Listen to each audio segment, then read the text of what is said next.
راجو کا پریشان چہرہ دیکھ کر جمشید احمد نے بڑی بےتکلفی سے اپنا ہاتھ اس کے شانے پر رکھ دیا، جیسے وہ اس کا بےتکلف دوست ہو۔ مجھے تم سے ایک ذاتی کام ہے، اس نے اپنا قدم اٹھاتے ہوئے کہا۔ اس سلسلے میں مجھے تمہاری مدد اور تعاون کی اشد ضرورت ہے، چلو ہم پارک میں چل کر بیٹھتے ہیں۔ جی، راجو تھوڑا فکر مند ہو گیا، اسے لگا واقعی کوئی خواب دیکھ رہا ہے۔ ایک اتنا بڑا آدمی ایک اتنے چھوٹے اور معمولی آدمی کی مدد اور تعاون چاہتا ہے، یہ کیسے ہو سکتا ہے؟ ایک چوکیدار اور غیر اہم سا آدمی کس طرح اس کے کام آ سکتا ہے؟ اس کے ذہن میں ایک ہلچل سی ہونے لگی، آخر ذاتی کام کیا ہو سکتا ہے؟ جمشید احمد نے اسے فکر مند پا کر پوچھا، کیا سوچ رہے ہو راجو؟ اس میں سوچنے کی کیا بات ہے؟ کیا تم میرا کام کرنا چاہتے ہو؟ جی کچھ نہیں، وہ ہڑبڑا کر سوچوں سے نکل آیا۔ اس نے مسکرانے کی کوشش کی، نہیں جی ایسی تو کوئی بات نہیں ہے، اس میں تمہارا ہی فائدہ ہے، ایک ایسا فائدہ جس کا تم تصور بھی نہیں کر سکتے ہو۔ جمشید احمد نے کہا، میں تمہیں واقعی فائدہ پہنچانا چاہتا ہوں۔ میرا فائدہ؟ اس کا چہرہ سوالیہ نشان بن گیا۔ جمشید احمد آگے بڑھ چکا تھا، اس لیے اسے اپنے سوال کا جواب نہیں ملا تھا۔ اس کا ذہن چکرایا، میرا کیا فائدہ ہو سکتا ہے؟ میری ذات کو کس قسم کا فائدہ پہنچے گا؟ یہ بڑے لوگ بغیر کسی غرض کے کسی کو فائدہ کہاں پہنچاتے ہیں، جبکہ میں ایک غیر شخص ہوں۔ یقیناً دال میں کچھ کالا ضرور ہے۔ پھر دونوں پارک میں داخل ہو کر ایک خالی بینچ میں بیٹھ کے جو گھنے درخت کے نیچے تھی، سورج نکلنے سے اس کی روشنی وہاں پڑ نہیں سکتی تھی۔ جمشید احمد نے جیب سے انتہائی نفیس قسم کا سگریٹ کیس نکال کر اسے کھولا اور اس کی طرف رسمی انداز میں بڑھایا۔ راجو نے سر ہلا کر کہا، میں سگریٹ وغیرہ نہیں پیتا ہوں، آج تک سگریٹ کو ہاتھ نہیں لگایا۔ دوستوں نے بہت کوشش کی، معلوم نہیں کیوں مجھے سگریٹ کو دیکھنے کی خواہش کبھی پیدا نہیں ہوئی۔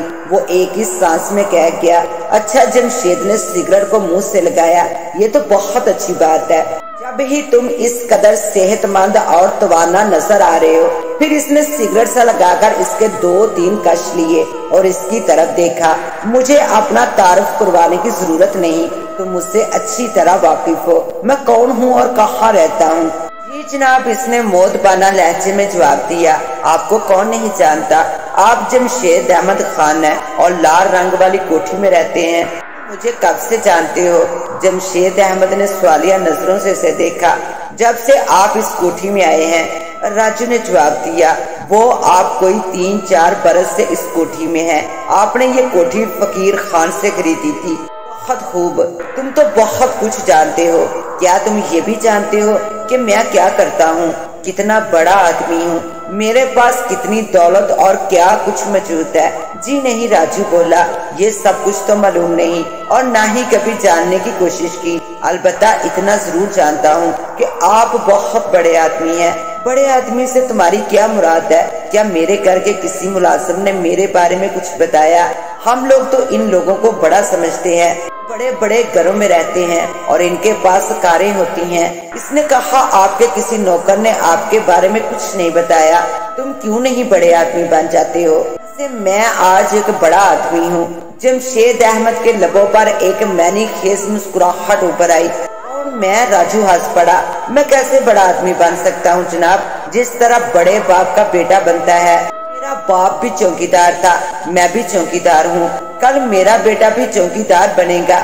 تم چاہو تو تم میری طرح ایک بڑے آدمی بن سکتے ہو، میری طرح ایک کوٹھی اور کئی کاروں کے مالک ہو سکتے ہو، تمہاری قسمت بدل سکتی ہے۔ میں بڑا آدمی بن سکتا ہوں؟ راجو نے ایک دم چونک کے اس کی شکل دیکھی، وہ واقعی سنجیدہ تھا۔ پھر وہ بے اختیار مسکرا دیا۔ میں بڑا آدمی بن کر کیا کروں گا جناب؟ بڑے آدمی بن کر کیا کرو گے میں بتاتا ہوں۔ عیش کرو گے، عیش، ساری زندگی بڑے اطمینان اور سکون سے گزر جائے گی۔ ایسی کوئی لکیر میرے ہاتھ میں نہیں ہے۔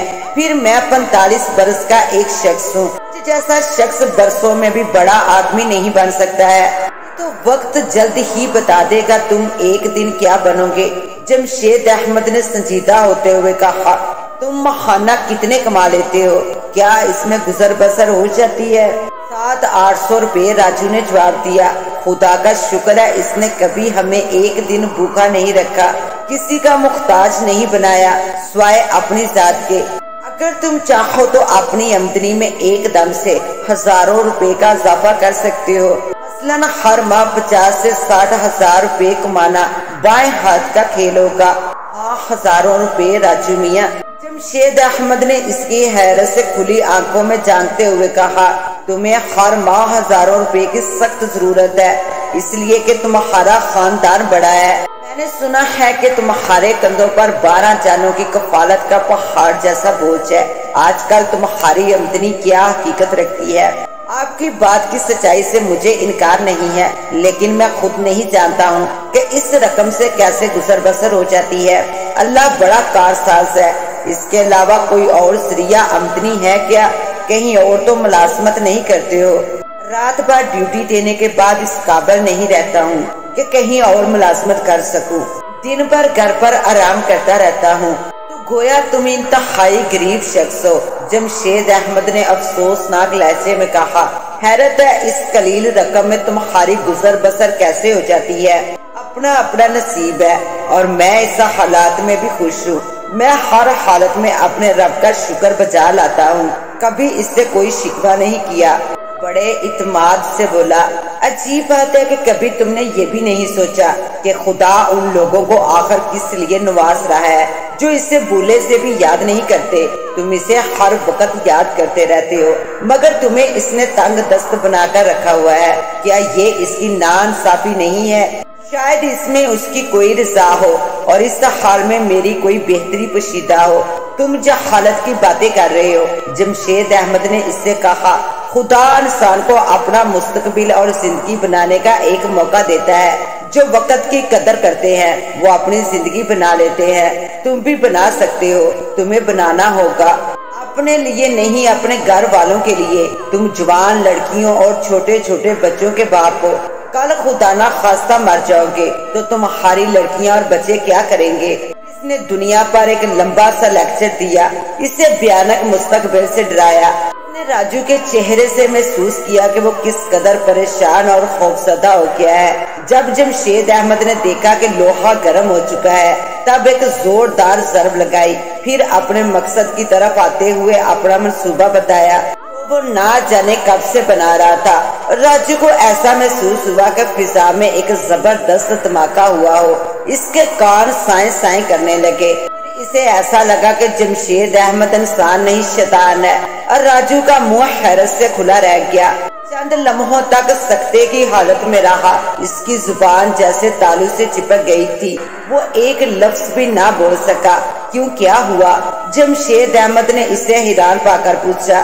کیا سوچنے لگے؟ کیا میرا منصوبہ پسند نہیں آیا؟ اچھی طرح سوچ کر دیکھو، یہ منصوبہ تمہیں راتوں رات دولت مند بنا سکتا ہے۔ مگر جناب، راجو چونکتے ہوئے اپنا پیچھا چھڑانے کی غرض سے کہا، آپ جو چاہتے ہیں وہ کیسے ہو سکتا ہے؟ تم چاہو تو سب کچھ ہو سکتا ہے۔ اس منصوبے کی کامیابی کی کنجی تمہارے ہاتھ میں ہے۔ ذرا آپ یہ تو سوچئے کہ میں ایک چوکیدار ہوں جو رات بھر گشت لگا کر صبح گھر چلا جاتا ہوں۔ مجھے کیا معلوم کہ کون کیا ہے، کیا کرتا پھرتا ہے، اس کے دندے کیا ہیں۔ تم مجھ سے کیا چھپا رہے ہو؟ مجھ سے کوئی بات چھپانے کی ضرورت نہیں ہے۔ مجھے علم ہے کہ تم اس علاقے میں 10 برس سے ڈیوٹی دے رہے ہو اور ایک ایک گھر کے بارے میں پوری طرح واقفیت رکھتے ہو۔ کس گھر میں کون رہتا ہے، وہ کیا کرتا ہے، رات کے اندھیرے میں کیسے کیسے دھندے ہوتے ہیں۔ مگر صاحب جی، وہ پریشان ہو کر بولا، اس محلے میں تو سبھی معزز شہری رہتے ہیں، سب کے سب شریف لوگوں میں شمار کیے جاتے ہیں، پھر دولت مند علاقے ہیں۔ کیا ضرورت پڑی ہے کہ وہ غلط دندے کرے؟ آپ کو شاید غلط فہمی ہوئی ہوگی۔ جو لوگ ایمانداری اور محنت سے دولت مند بننے کے لیے دن رات جدوجہد کرتے ہیں وہ کبھی راتوں رات دولت مند نہیں بن سکتے۔ جمشید احمد نے بلند آواز میں کہا، ایسے لوگوں کو بڑا آدمی بننے میں 20-25 برس کا عرصہ لگتا ہے، مگر یہاں جو اکثر لوگ بسے ہوئے ہیں وہ راتوں رات امیر بنے ہیں۔ لوگ کس طرح اچانک امیر بن جاتے ہیں یہ تم بھی جانتے ہو۔ میں نے تو سنا ہے کہ لوگ کالا پیلا دھندا کر کے ایک ہی رات میں دولت مند بن جاتے ہیں، مگر میں یہ نہیں جانتا کہ ان لوگوں میں سے کون کس طرح بڑا آدمی بنا۔ اس محلے میں رہنے والوں میں سے کوئی بھی سیدھے راستے سے دولت مند نہیں بنا۔ جمشید احمد نے سگریٹ کا آخری کش لے کر ٹوٹا جوتے سے مسل دیا۔ سبق دینا ایک نیا کام ہوگا، اس کام سے خدا بھی خوش ہوگا اور تمہیں ثواب بھی ملے گا، مگر انہیں سبق کیسے دیا جا سکتا ہے؟ ان پر ہاتھ ڈالنا آسان نہیں ہوگا۔